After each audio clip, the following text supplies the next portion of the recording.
In the quiet suburban streets of Willow Creek, Emily was known as the friendly neighborhood dog walker. Rain or shine, she'd be out there, a leash in each hand, a smile on her face, and a motley crew of furry companions trailing behind. Mrs. Henderson's poodle, Buster, the Johnsons' boisterous Labrador, Max, and even grumpy old Mr. Fitzwilliam's dachshund, Fritz. They all seemed to adore her.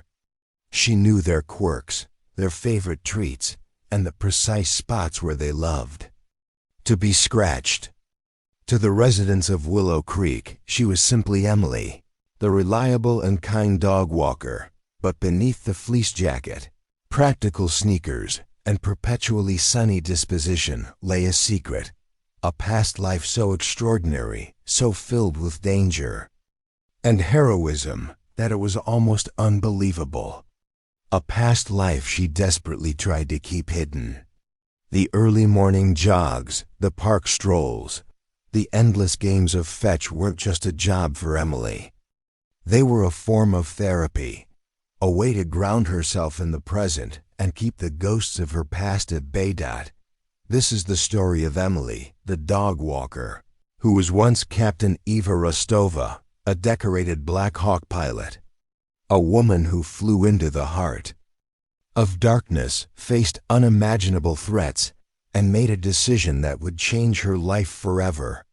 A woman who, against all odds, piloted a Black Hawk helicopter on a top-secret mission that not only saved lives, but also exposed a conspiracy that reached the highest levels of power. Before we jump back in, tell us where you're tuning in from.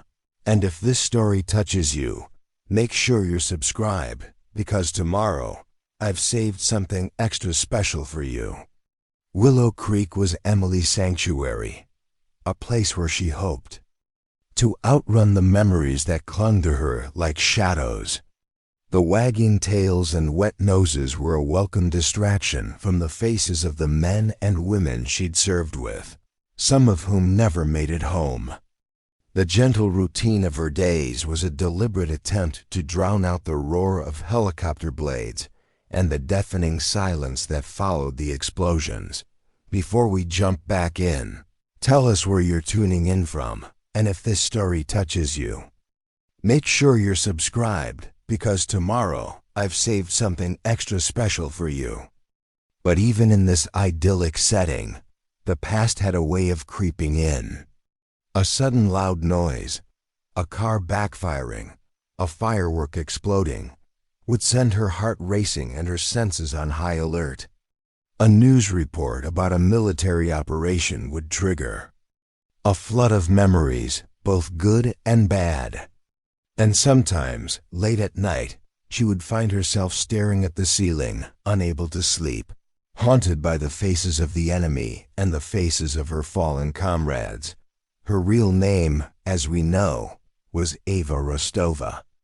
Before she was Emily, the dog walker, she was Captain Rostova, a rising star in the 160th Special Operations Aviation Regiment. She'd earned her wings the hard way, proving herself time and again in the face of adversity. She possessed a rare combination of skill, courage, and unwavering focus that made her a natural leader.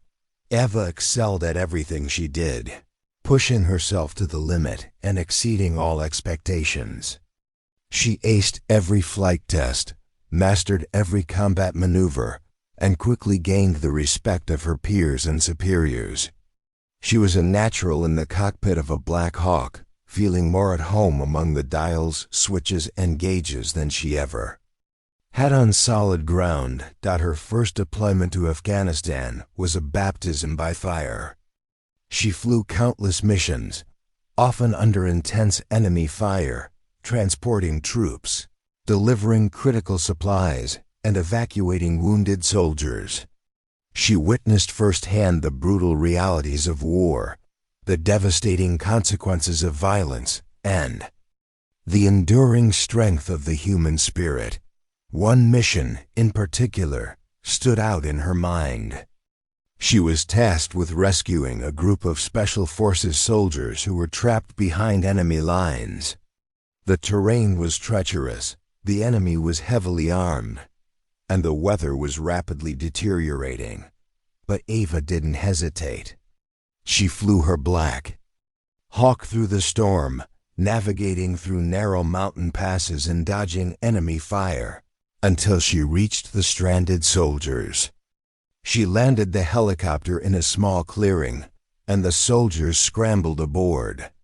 As they lifted off, they came under heavy attack. A rocket-propelled grenade struck the tail rotor, sending the helicopter into a spin.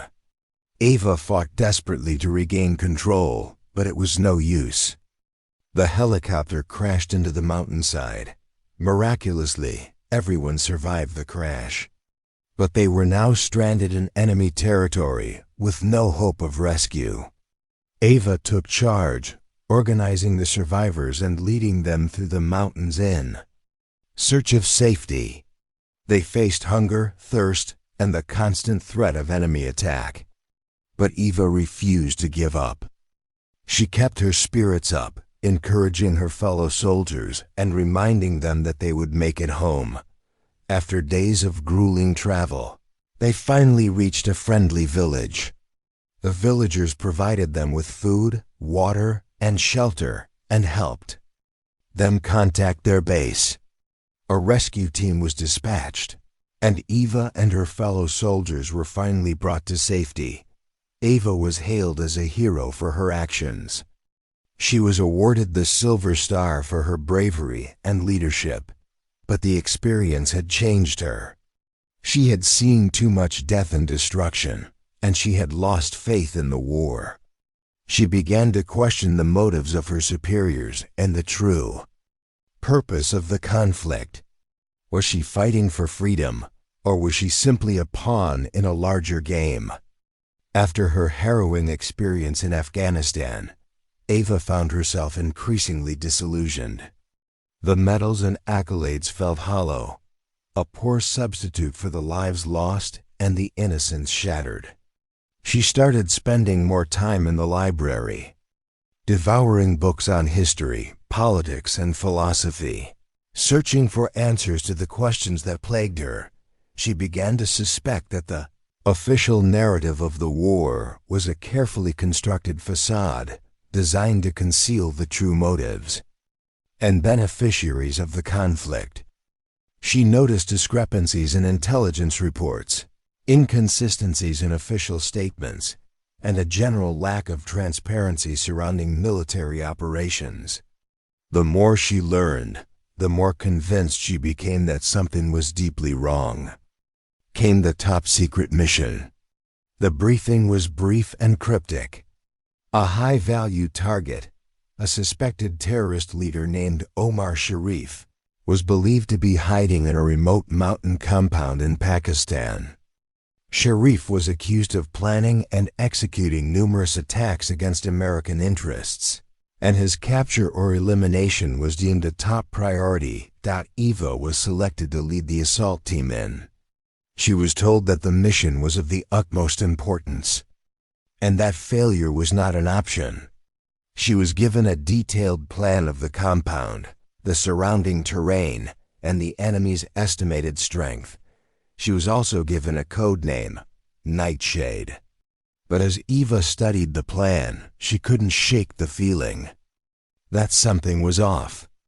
The intelligence seemed incomplete, the target too easily accessible. It was as if someone wanted them to go after Sharif, but for reasons that were not being revealed. Preparing and narrating this story took us a lot of time, so if you are enjoying it, subscribe to our channel. It means a lot to us. Now back to the story. Despite her reservations, Eva followed orders. She gathered her team, briefed them on the mission, and prepared for the assault. The night of the operation was dark and ominous. A storm was brewing in the distance, and the air was thick with tension. Ava piloted her Black Hawk through the darkness, Relying on night vision goggles and her intimate knowledge of the terrain. As they approached the compound, they encountered no resistance. The perimeter was unguarded, and the buildings appeared deserted. Ava landed the helicopter inside the compound, and her team disembarked. They moved cautiously through the buildings, searching for Sharif. They found him in a small, unassuming room, sitting at a desk and working on a laptop. He didn't resist arrest. He simply looked up at Ava and smiled. "You're too late," he said. "It's already done." Ava didn't know what he meant, but she soon found out. As they were escorting Sharif back to the helicopter, the compound came under attack. A group of heavily armed men emerged from the shadows, firing on Ava and her team. They were outnumbered and outgunned. Ava realized that they had been set up. Someone had lured them into a trap, knowing that they would be ambushed. But who? And why? As she fought to defend herself and her team, she knew that she had stumbled upon something far more dangerous than she could have ever imagined. This mission wasn't about catching a terrorist. It was about something else entirely. The firefight was intense. Ava and her team fought bravely, but they were surrounded and taking heavy casualties. The attackers seemed to know their every move, anticipating their tactics and exploiting their weaknesses. It was clear that they were facing a highly trained and well-equipped enemy. Eva managed to get a distress call out, but she knew that it would take time for reinforcements to arrive. They were on their own, trapped in a hostile environment with little hope of survival. She looked at Sharif, who remained calm and composed throughout the chaos. She couldn't understand his lack of fear. Was he truly a terrorist mastermind, or was he just a pawn in someone else's game? As the battle raged, Ava noticed something strange. The attackers weren't trying to kill Sharif.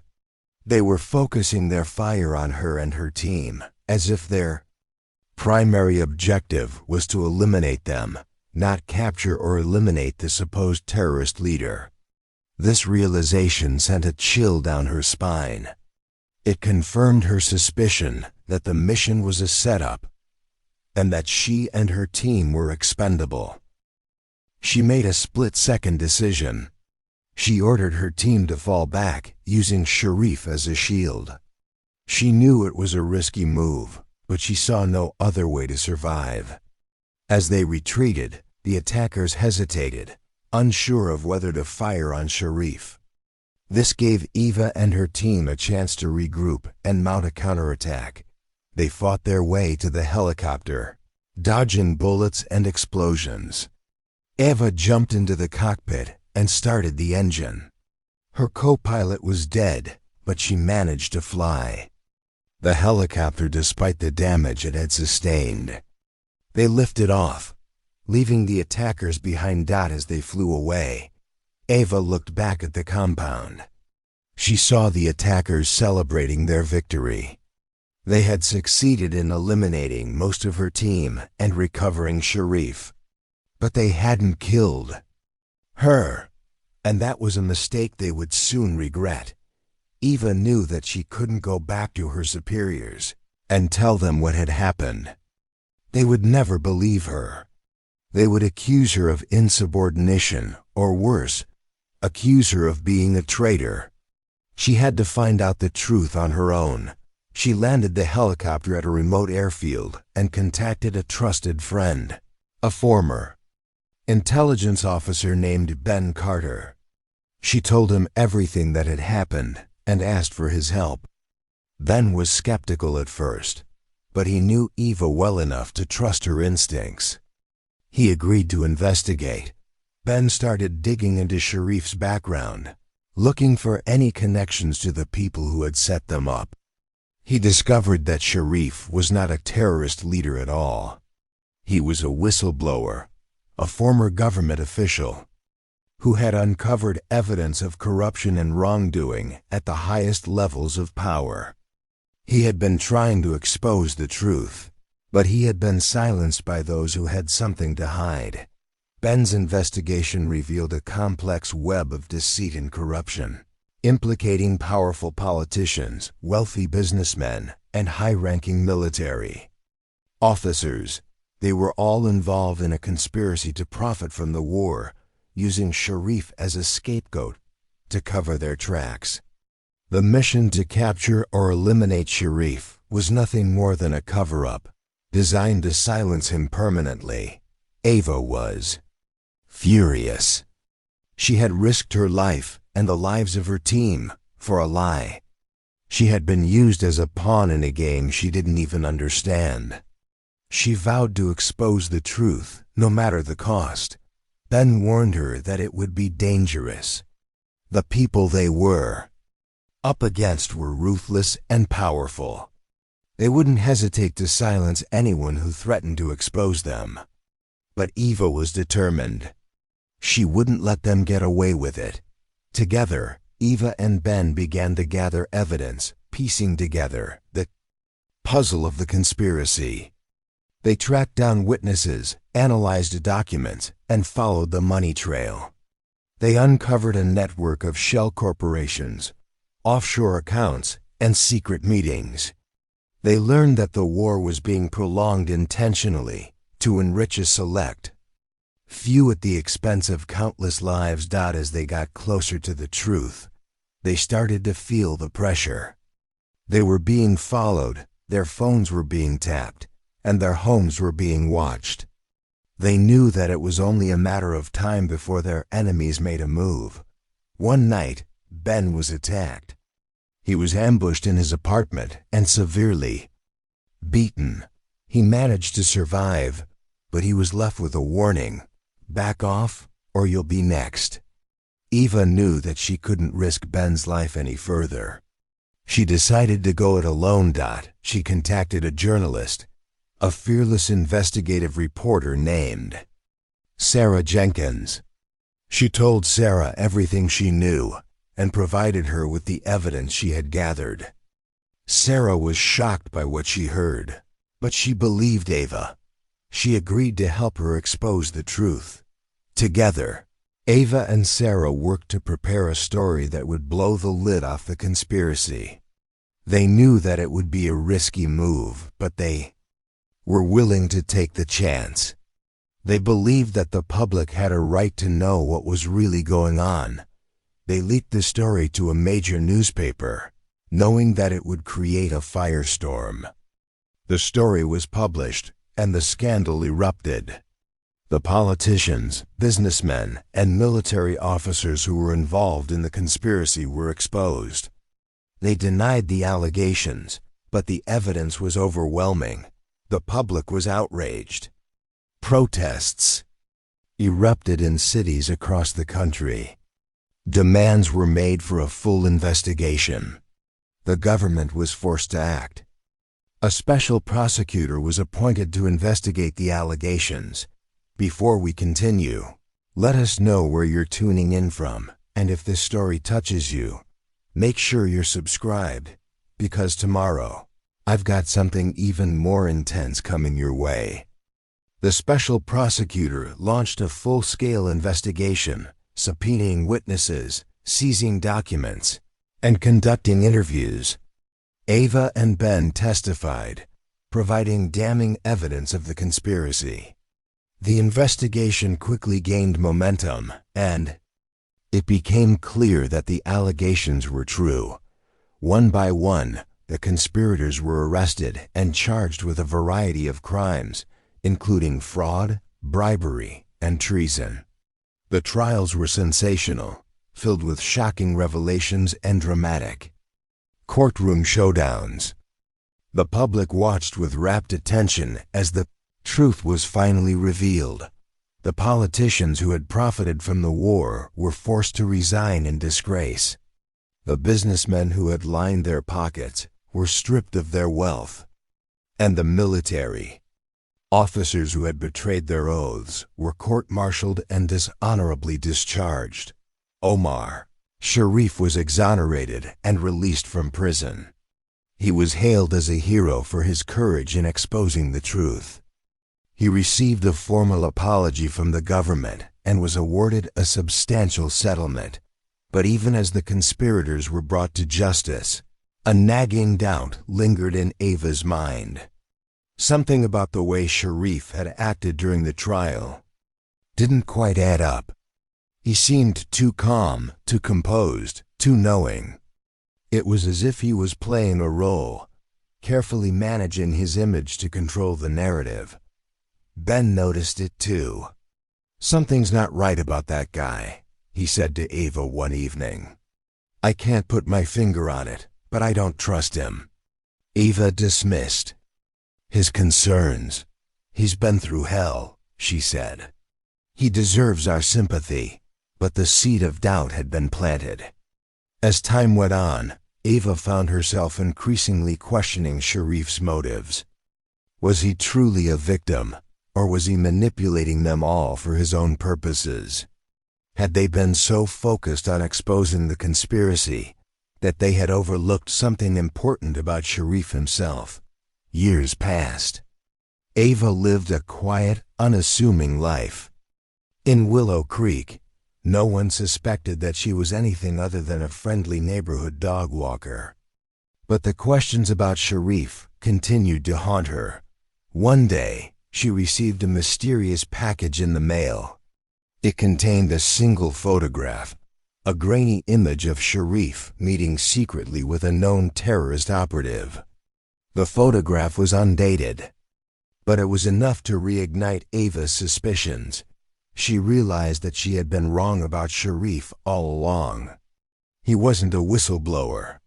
He was a double agent, working for the very people he claimed to be fighting against.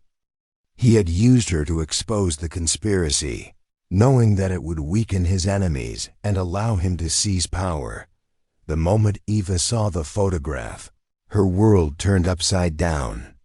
Everything she thought she knew about Omar Sharif, about the conspiracy, about her own role in the events, was suddenly thrown into question.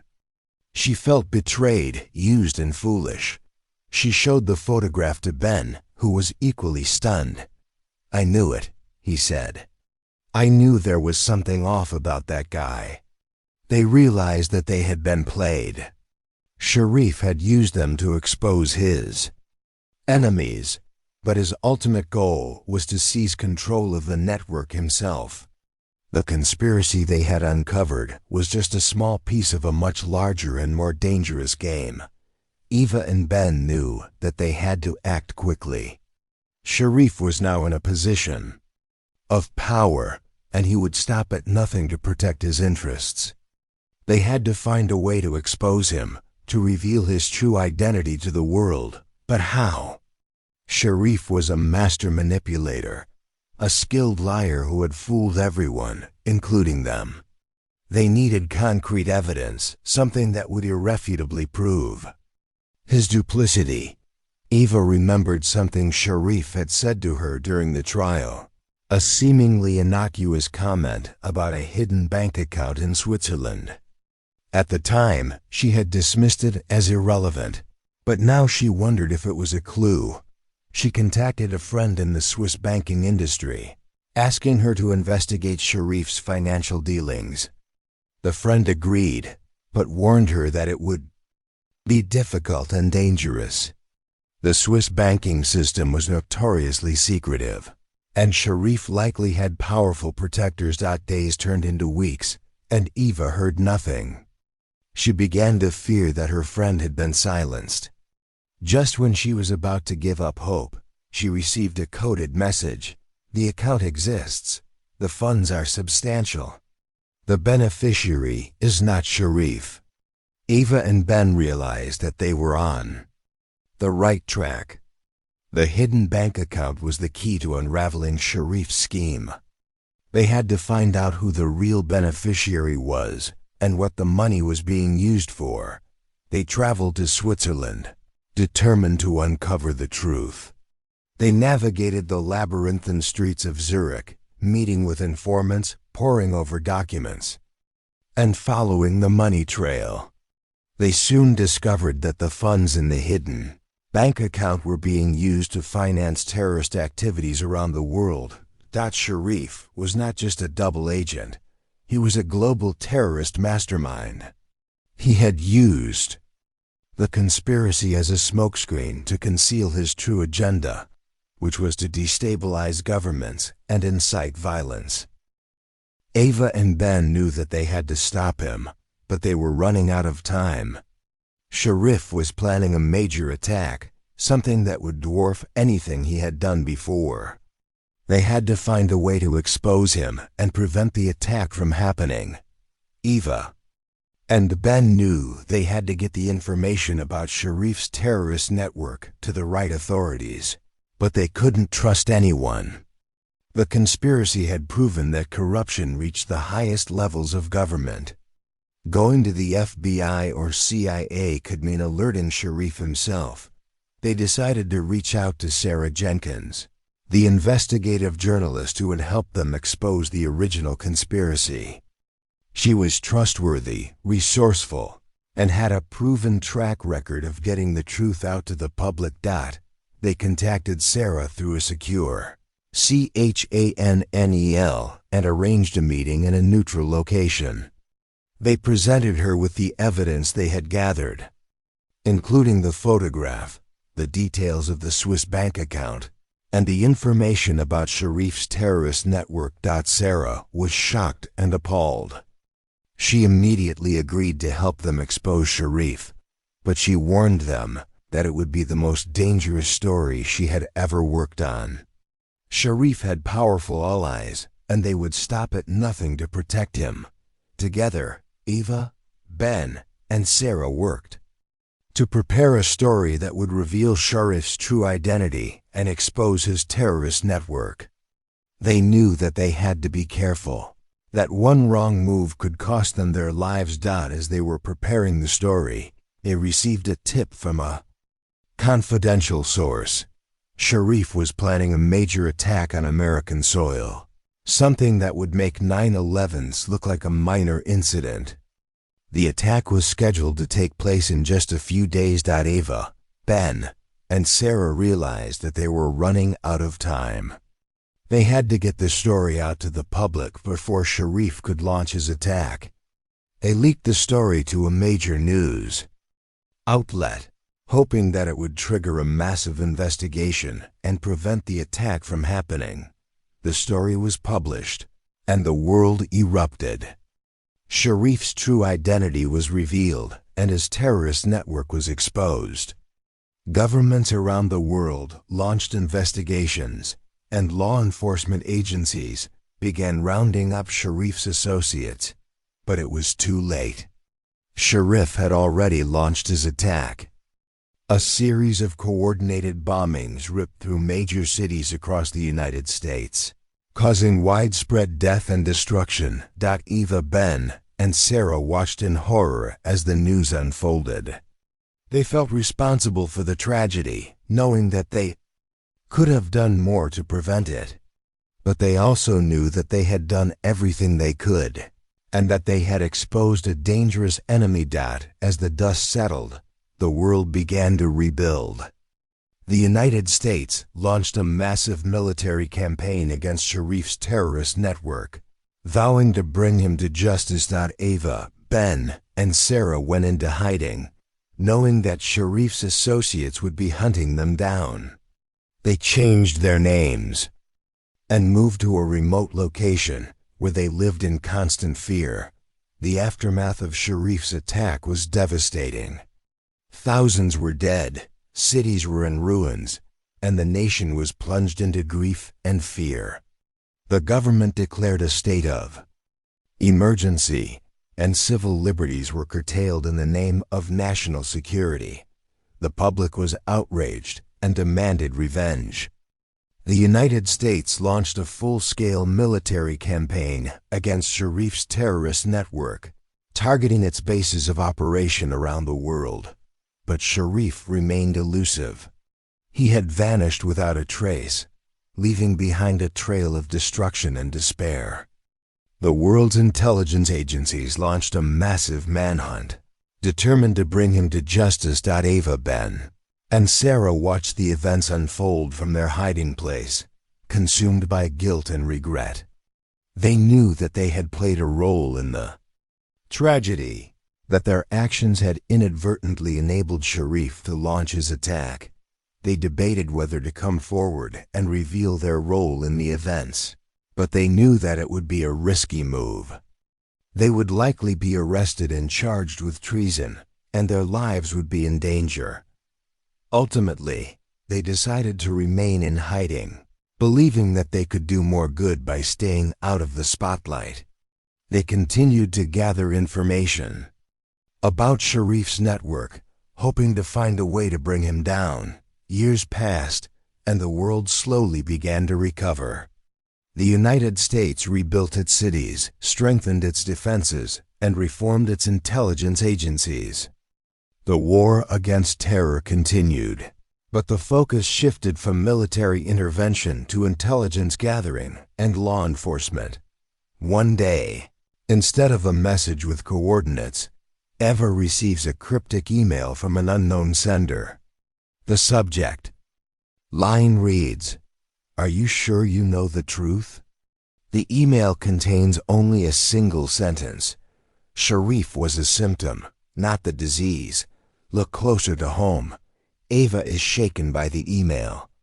It suggests that even with Sharif gone, the real threat still exists. The attack was not the end, but merely a phase in a larger plan.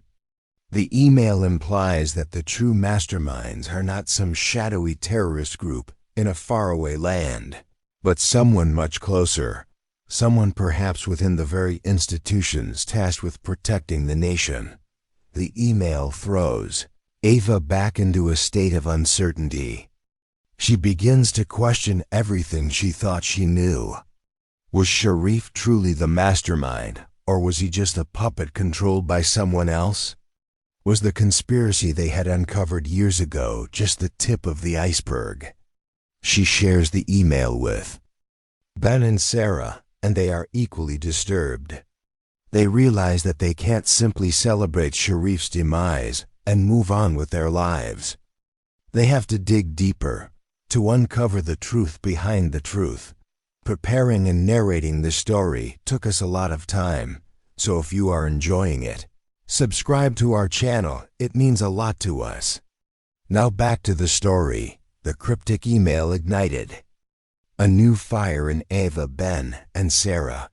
They knew they couldn't ignore it. The world believed Sharif was the ultimate villain, but the email suggested a far more sinister reality. Sharif was merely a tool, a distraction, a pawn in a much larger game orchestrated by unseen forces. They decided to investigate the email's claim. Look closer to home, but where to begin? They were already in hiding. Their resources were limited, and they couldn't trust anyone. The deeper they dug, the more dangerous it would become. Ben suggested focusing on the original conspiracy, the one they had exposed years ago. Perhaps Sharif's attack was a way to eliminate loose ends, to silence anyone who knew too much about the real masterminds behind the war. Eva agreed. They decided to revisit the evidence they had gathered, to look for clues they might have missed. They spent weeks poring over documents, re-examining old leads, and interviewing contacts they had previously dismissed. As they delved deeper, they began to uncover a pattern. They discovered that several of the individuals who had been involved in the original conspiracy had mysteriously disappeared or died in suspicious circumstances. It was as if someone was systematically eliminating anyone who could expose the truth. Sarah, with her journalistic skills, began to investigate the backgrounds of these individuals. She discovered that many of them had ties to a powerful and secretive organization known only as the Citadel. The Citadel was a shadowy group of influential figures from the worlds of politics, finance, and intelligence. They operated in the shadows pulling the strings of power and manipulating events to their own advantage. Eva, Ben, and Sarah realized that they had stumbled upon the real enemy. The Citadel was the disease, and Sharif was just a symptom. They were the ones who had orchestrated the war, who had profited from the chaos, and who had used Sharif to achieve their goals. But how could they expose the Citadel?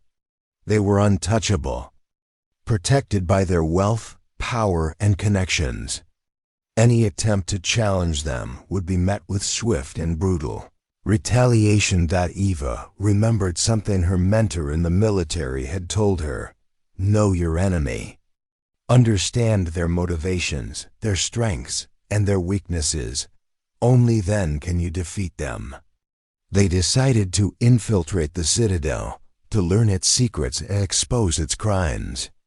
It was a risky plan, but they knew that it was the only way. To stop them, infiltrating the Citadel seemed an impossible task. The organization was shrouded in secrecy. Its members were carefully vetted, and its activities were closely guarded. Eva, Ben, and Sarah knew they couldn't simply walk in the front door. They needed a plan, a strategy to gain access to the inner circle. Sarah, with her contacts in the media, managed to get an invitation to a charity gala hosted by a prominent member of the Citadel.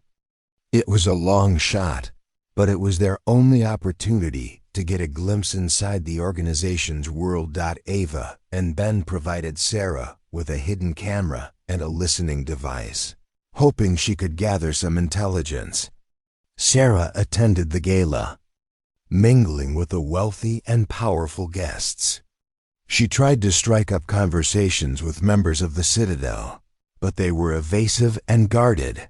However, she did manage to overhear a conversation between two men who seemed to be discussing a secret meeting.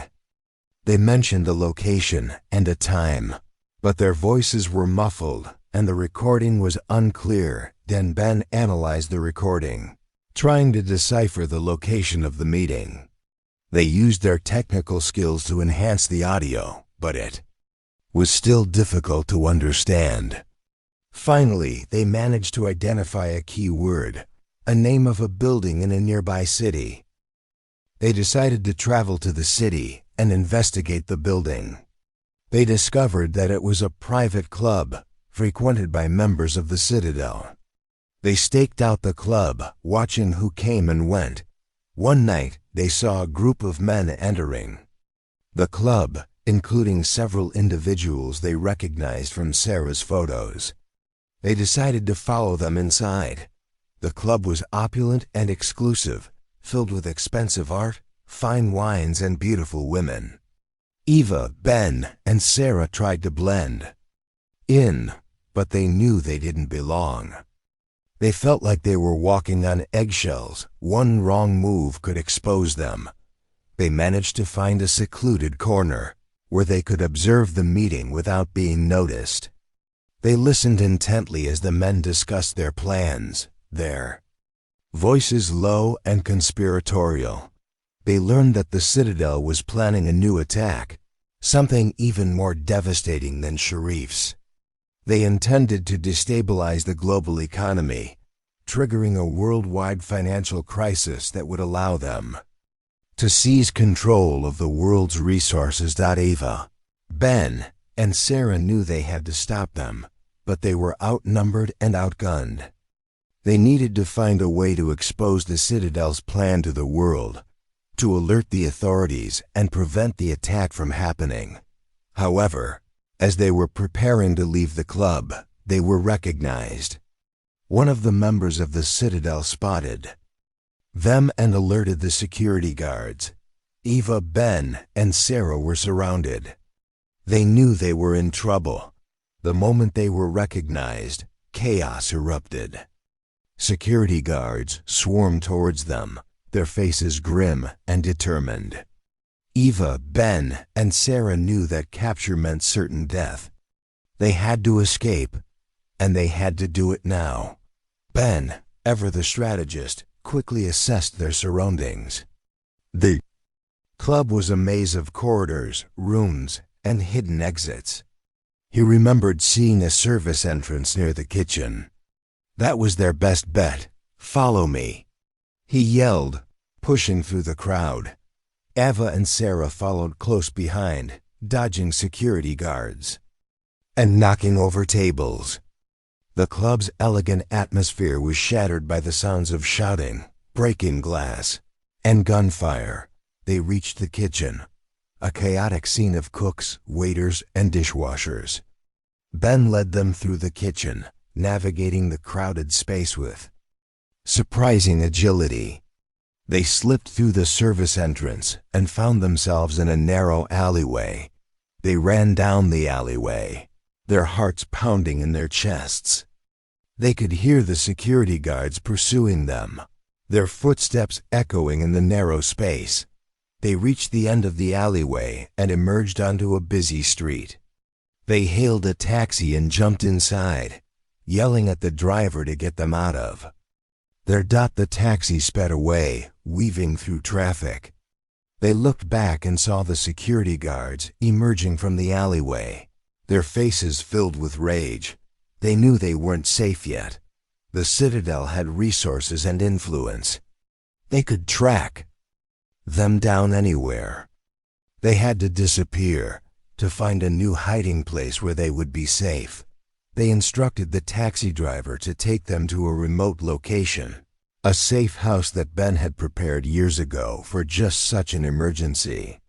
The safe house was located in a secluded area, far from the city, where they could lie low and plan their next move.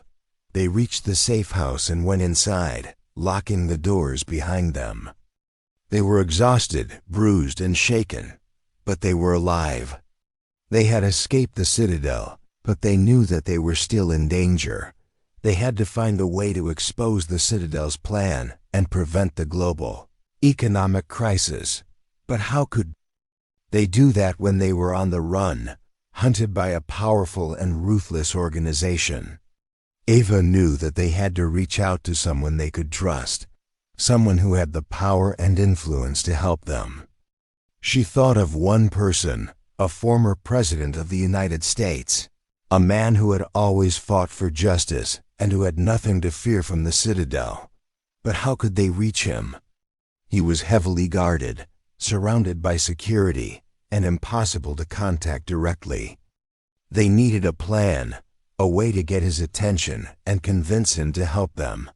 Reaching the former president, President Thornton, seemed like an insurmountable task.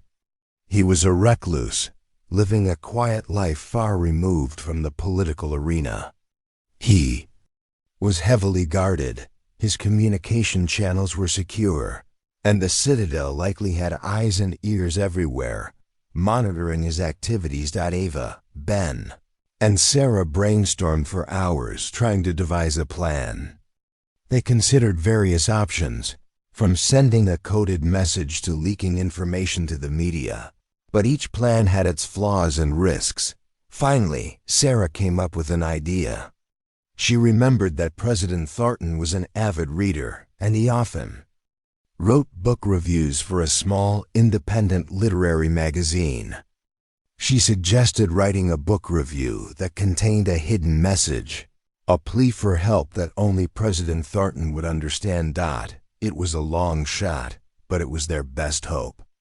Sarah wrote a review of a classic political thriller, subtly weaving in details about the Citadel's plan and their need for assistance. She used coded language, historical references, and personal anecdotes to convey their message. She submitted the review to the magazine, hoping that President Thornton would read it and recognize the hidden message. They waited anxiously, their nerves on edge. Days turned into weeks, and they heard nothing. They began to lose hope, fearing that their plan had failed. Just when they were about to give up, they received a cryptic message. The book was insightful. Contact me through the usual channels. Eva, Ben, and Sarah were overjoyed. President Thornton had received their message, and he was willing to help them. But what were the usual channels? They had no idea how to contact him directly. They racked their brains, trying to remember anything President Thornton had said or done that might provide a clue. Then Ben remembered something. Years ago, when President Thornton was in office, he had been involved in a secret project to develop a secure communication system for use in emergencies. The system was designed to be untraceable and unbreakable. Ben had been one of the engineers who worked on the project. He remembered the code words, the protocols, and the location of the hidden terminal. He realized that this was their usual channel. They traveled to the location of the hidden terminal, a remote and abandoned military base. They found the terminal hidden beneath a pile of rubble. Ben used his technical skills to reactivate the system. They sent a message to President Thornton, explaining their situation and asking for his help. They waited anxiously for a response. Hours passed, and they heard nothing. They began to fear that the system was no longer operational, or that President Thornton had been compromised. Just when they were about to give up, the terminal sprang to life. A message appeared on the screen. "I'm listening. Tell me everything." With a mix of hope and trepidation, Eva, Ben, and Sarah began to relay their story to President Thornton through the secure communication terminal. They meticulously recounted their experiences, from the initial conspiracy they uncovered years ago to the devastating attack orchestrated by Sharif, and finally, their discovery of the Citadel and its plan to trigger a global economic crisis. They presented him with all the evidence they had gathered: the photograph of Sharif meeting with a terrorist operative, the details of the Swiss bank account, the names of the individuals involved in the original conspiracy, and the information they had overheard at the Citadel's secret meeting. They knew that they were asking President Thornton to take a huge risk, to challenge a powerful and dangerous organization that had infiltrated the highest levels of government. But they believed that he was the only one who could stop them. As they were transmitting the information, Ben noticed something strange. The system was detecting interference, as if someone was trying to intercept their communication. He warned Ava and Sarah that they were being watched. They decided to speed up the transmission, to get as much information to President Thornton as possible before they were discovered. They sent him a list of names of key members of the Citadel, including prominent politicians, wealthy businessmen, and high-ranking military officers. Just as they were about to finish transmitting the data, the terminal went dead. The system had been compromised. They were cut off from President Thornton. They knew that it was only a matter of time before the Citadel came after them. They had exposed their plan, and they had identified the individuals who were involved. The Citadel would stop at nothing to silence them. They packed their bags and prepared to flee the safe house. They knew that they couldn't stay there any longer. It was too dangerous. As they were leaving, they heard the sound of approaching vehicles. They looked out the window and saw a convoy of black SUVs heading towards the safe house. The Citadel had found them. They had to escape, and they had to do it now. They ran out the back door of the safe house and disappeared into the surrounding woods. They knew that they were being hunted. The Citadel had unlimited resources and could track them down anywhere. But they were determined to survive, to expose the truth, and to bring the Citadel to justice. President Thornton, upon receiving the partial data stream from Eva, Ben, and Sarah, knew he was facing a crisis of unimaginable proportions. The names, dates, and fragmented details painted a horrifying picture of a shadow government operating within the United States, poised to unleash economic chaos upon the world. He was isolated, out of power, and surrounded by people he could no longer fully trust. He knew the Citadel's reach extended far, and any move he made could be monitored, subverted, or outright stopped. He couldn't go to the current administration. He didn't know who was compromised and who wasn't. He had to act alone, swiftly, and decisively. He decided to activate a network of trusted former aides and advisors, individuals who had served him loyally and shared his commitment to the country. He contacted them through secure channels, using code words and protocols they had developed during his presidency. He told them what he had learned and asked for their help. They responded immediately, setting in motion a plan to expose the Citadel and prevent the impending economic crisis. They began gathering evidence, contacting sources, and coordinating their efforts. President Thornton knew that he had to get the information to the public, to alert the world to the danger they faced. But he couldn't simply release the data. It was too fragmented, too incomplete. It would be dismissed as conspiracy theory.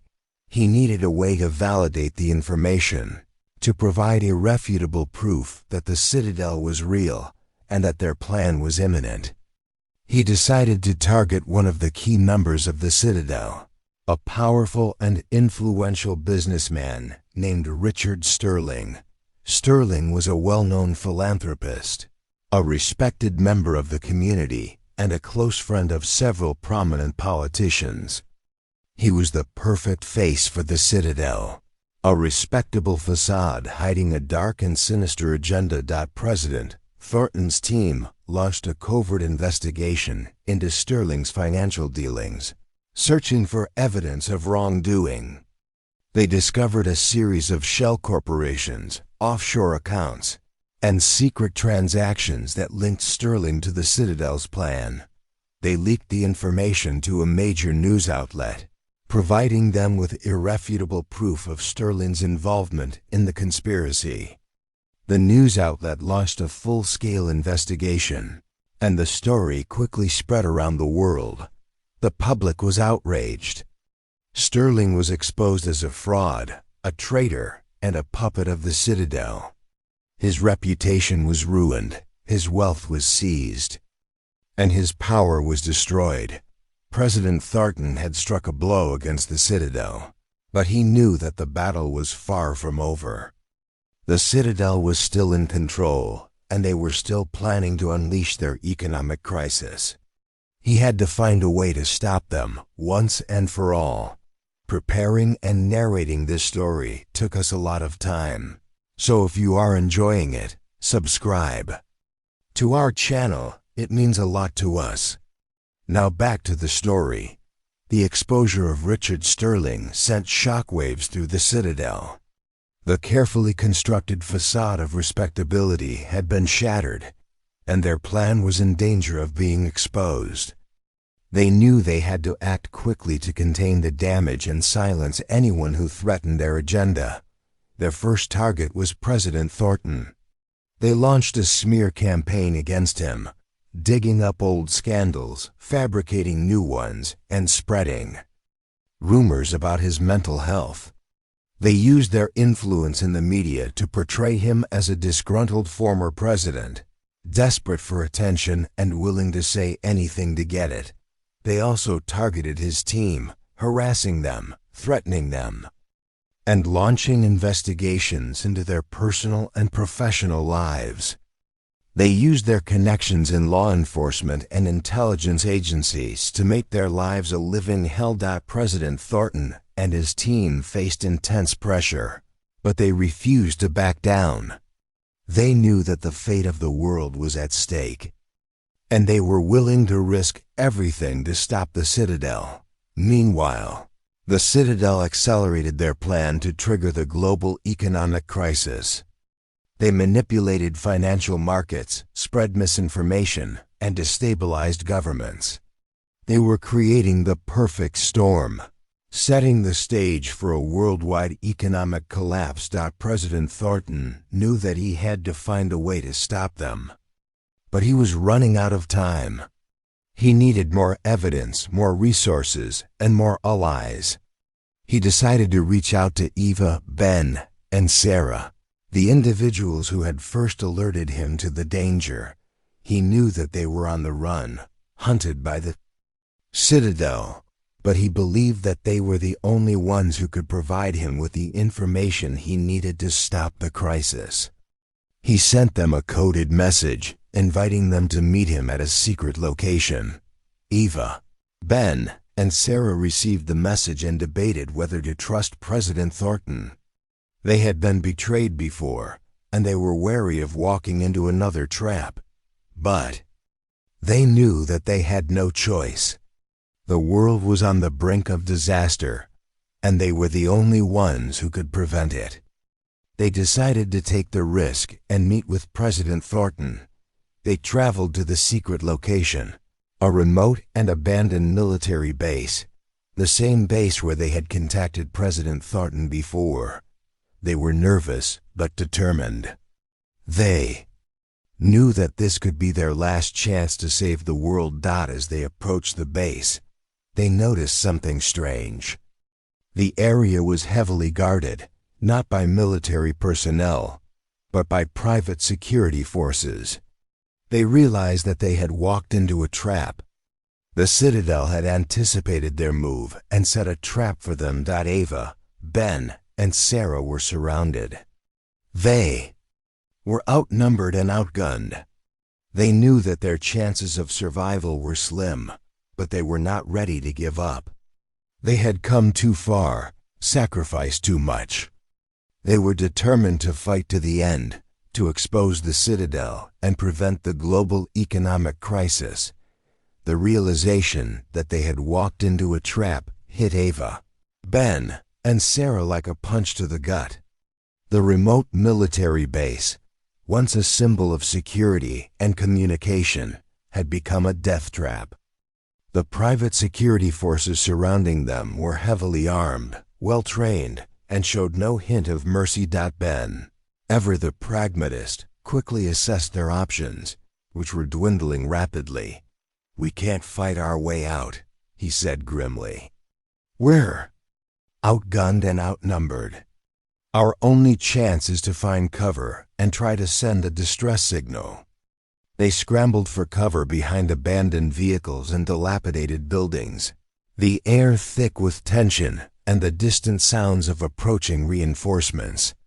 Eva, drawing on her military training, took the lead, directing their movements and coordinating their defense. "Sarah, try to reactivate the communication system," Eva instructed. "If we can get a message out, there's still a chance someone will come." Sarah, her hands shaking, raced towards the underground bunker that housed the communication terminal. Ben provided cover fire, engaging the security forces in a desperate attempt to buy her time. Eva, meanwhile, used her tactical skills to create diversions, setting off explosions and using the terrain to her advantage. She moved swiftly and silently, taking down security guards one by one. Sarah managed to reach the communication terminal, but it was heavily damaged. She worked feverishly to repair the system, her fingers flying across the keyboard. Just as she was about to send a distress signal, the security forces breached the bunker. They stormed inside, their weapons raised. Sarah, with no time to react, braced for the inevitable. But then, a figure emerged from the shadows, a figure she recognized, President Thornton. He had arrived, accompanied by a small team of loyal supporters. They had come to rescue them. President Thornton and his team engaged the security forces in a fierce firefight, providing Eva, Ben, and Sarah with the opportunity to escape. They fought their way out of the bunker and joined President Thornton's team, turning the tide of the battle. The security forces, caught off guard, began to fall back, but the Citadel wasn't about to give up so easily. They sent in reinforcements, overwhelming President Thornton's team. The battle raged on, the fate of the world hanging in the balance. As the fighting intensified, Eva realized that they couldn't win. They were outnumbered, outgunned, and surrounded. Their only hope was to sacrifice themselves, to buy time for President Thornton to escape and expose the citadel. Eva looked at Ben and Sarah, her eyes filled with sadness and determination. "It's been an honor fighting alongside you," she said. "Let's make sure they remember us." Together, they charged into the fray, drawing the attention of the security forces and giving President Thornton the opportunity to escape. Eva, Ben, and Sarah fought with a ferocity born of desperation and conviction. They knew their odds were slim, but they were determined to make their sacrifice count, to buy President Thornton the time he needed to expose the Citadel's plot. They became a whirlwind of coordinated action, utilizing every skill they possessed. Eva, with her military precision, took down opponents with calculated efficiency. Ben, despite his lack of combat experience, used his intellect to create diversions and exploit weaknesses in the security forces' defenses. Sarah, driven by righteous fury, fought with a courage she never knew she possessed. But against the overwhelming numbers and superior firepower of the Citadel's forces, their efforts could only delay the inevitable. One by one, they sustained injuries, their bodies battered and bruised, but their spirits remained unbroken. President Thornton, witnessing their bravery and sacrifice, felt a surge of determination. He knew he couldn't let their deaths be in vain. He rallied his remaining team and made a desperate dash for the exit, fighting their way through the security forces. They managed to escape the military base, but they were pursued relentlessly. The Citadel's forces were hot on their trail, determined to silence them before they could expose the truth. President Thornton knew he had to act quickly. He couldn't rely on traditional channels. He had to go directly to the people, he decided. To use the power of the internet to bypass the media and communicate directly with the public. He recorded a video message, exposing the Citadel's plan and urging people to take action. He uploaded the video to a secure server and sent it to a network of trusted contacts, asking them to spread it as widely as possible. He knew that the Citadel would try to censor the video, but he hoped that it would reach enough people to make a difference. The video went viral, spreading like wildfire across the internet. Millions of people watched it, sharing it, and commenting on it. The world was outraged. The Citadel's plan was exposed. Their reputation was shattered, and their power was threatened. People took to the streets, protesting against the Citadel and demanding justice. Governments around the world launched investigations into the Citadel's activities, arresting its members and seizing its assets. The organization was crumbling, its grip on power slipping away. But the Citadel wasn't about to give up without a fight. They launched a counterattack, spreading misinformation, inciting violence, and attempting to destabilize governments. The world was plunged into chaos. It was a battle between good and evil, between truth and lies, between freedom and oppression. The fate of the world hung in the balance. The world teetered on the brink. President Thornton's video had ignited a global uprising against the Citadel, but the organization was fighting back with ruthless efficiency, sowing discord and manipulating events to maintain its grip on power. The internet became a battleground, truth and lies indistinguishable in the digital fog of war. Amidst this chaos, the question of Eva, Ben, and Sarah's fate hung heavy. Had their sacrifice been in vain? Then, a glimmer of hope emerged. A coded message, echoing a phrase only they would recognize, surfaced online. It was a sign they were alive. Severely injured, yes, but rescued by a network of underground activists who had been inspired by their courage and President Thornton's message. Though unable to actively fight, they used their knowledge and skills to support the resistance from the shadows, guiding operations and providing critical intelligence. Their spirit, though battered, remained unbroken, a beacon of hope in the darkness. Meanwhile, President Thornton, despite facing relentless attacks on his character and credibility, continued to rally support, uniting disparate factions against the Citadel. He traveled the globe, speaking to crowds, meeting with world leaders, and exposing the Citadel's crimes. The final showdown took place at a summit in Switzerland, where world leaders were gathered to discuss the global crisis. The Citadel planned to use the summit to consolidate its power, to manipulate the leaders into accepting their terms and surrendering their sovereignty. President Thornton, with the help of his team and the information provided by Eva, Ben, and Sarah, managed to expose the Citadel's plan just as it was about to be implemented.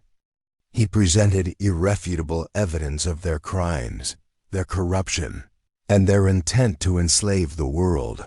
The world leaders, faced with overwhelming evidence, turned against the Citadel. They ordered the arrest of its members and the seizure of its assets. The organization was finally defeated. The world rejoiced. The threat of economic collapse had been averted, and the forces of freedom had triumphed over oppression. In the aftermath of the victory, Eva, Ben, and Sarah emerged from the shadows, hailed as heroes. They were given medals, awards, and accolades. But they remained humble, insisting that the real heroes were the ordinary people who had stood up against the Citadel and fought for freedom. President Thornton, his reputation restored, continued to serve as a beacon of hope and inspiration. He worked tirelessly to rebuild the world, to promote justice, and to ensure that such a tragedy would never happen again. The world had learned a valuable lesson, that freedom is not free, that it requires constant vigilance and a willingness to fight against those who seek to enslave us, and that even in the darkest of times, hope can emerge, fueled by the courage and sacrifice of ordinary people. The world celebrated the downfall of the Citadel, believing that the forces of darkness had been vanquished. Governments were reformed, economies were stabilized, and a new era of peace and prosperity seemed to dawn. President Thornton, hailed as a savior, dedicated his remaining years to establishing safeguards against future threats, strengthening international cooperation, and promoting transparency in governance. He frequently spoke of the importance of vigilance, reminding people that the price of freedom was eternal. Eva, Ben, and Sarah, though scarred by their experiences, continued to advocate for justice and accountability, working to ensure that the victims of the Citadel's machinations received the support they needed. They became symbols of resilience and courage, inspiring generations to stand up for what is right. But beneath the surface of this newfound peace, a disquieting undercurrent persisted. Despite the arrests and asset seizures, some key members of the Citadel remained at large, their whereabouts unknown. Rumors circulated of hidden networks, secret alliances, and clandestine operations continuing in the shadows. Eva, despite her desire for a peaceful life, couldn't shake the feeling that something was amiss. She noticed subtle patterns, unexplained events, and whispered conversations that hinted at a continuing conspiracy. She confided her concerns to Ben and Sarah, and they agreed to investigate. They cautiously reactivated their network of contacts, delving back into the murky world they had thought they'd left behind. What they discovered was chilling. The Citadel, while publicly dismantled, had merely gone underground, shedding its old skin and adopting a new form. Its core members, the true architects of its plan, had escaped justice and were now rebuilding their power base, infiltrating new institutions and cultivating new allies. They had learned from their mistakes, becoming more subtle, more patient, and more ruthless. They were no longer focused on a single dramatic event like the economic crisis. Instead, they were pursuing a long-term strategy of gradual erosion, slowly undermining the foundations of democracy and freedom. Eva, Ben, and Sarah realized that the fight was far from over. The Citadel may have been wounded, but it was not dead. It was lurking in the shadows, waiting for its opportunity to strike again. The story ends not with a definitive victory, but with a chilling question: can true evil ever be truly eradicated? Or will it always find a way to resurface, adapting and evolving to exploit humanity's weaknesses? The battle for freedom continues, an eternal struggle against the forces of darkness. The world embarked on a path of healing and rebuilding, forever marked by the scars of the Citadel's reign.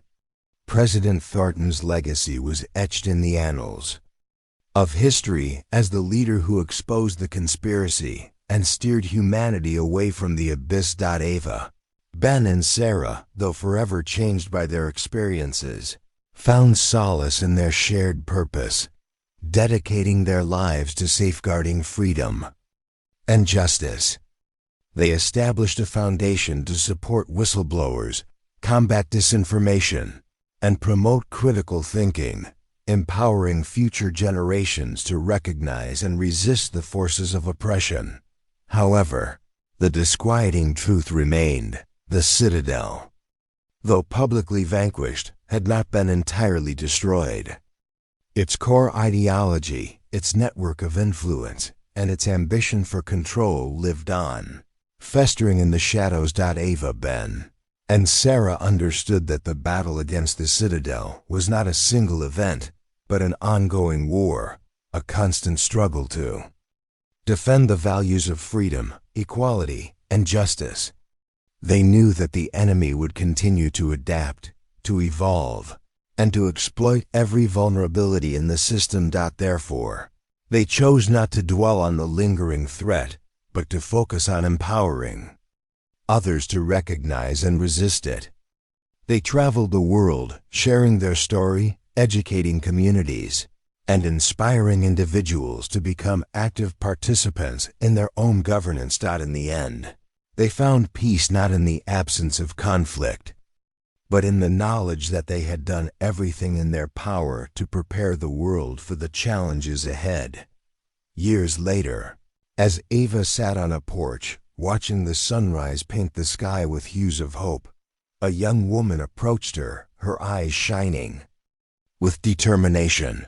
"I've read your story," she said. "I want to help." Eva smiled, a knowing glint in her eyes. "Then you understand," she said. "The fight never truly ends.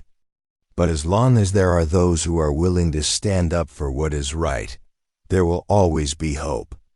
The camera pans out, showing the sunrise illuminating the world, a symbol of the constant vigilance required to maintain freedom and justice.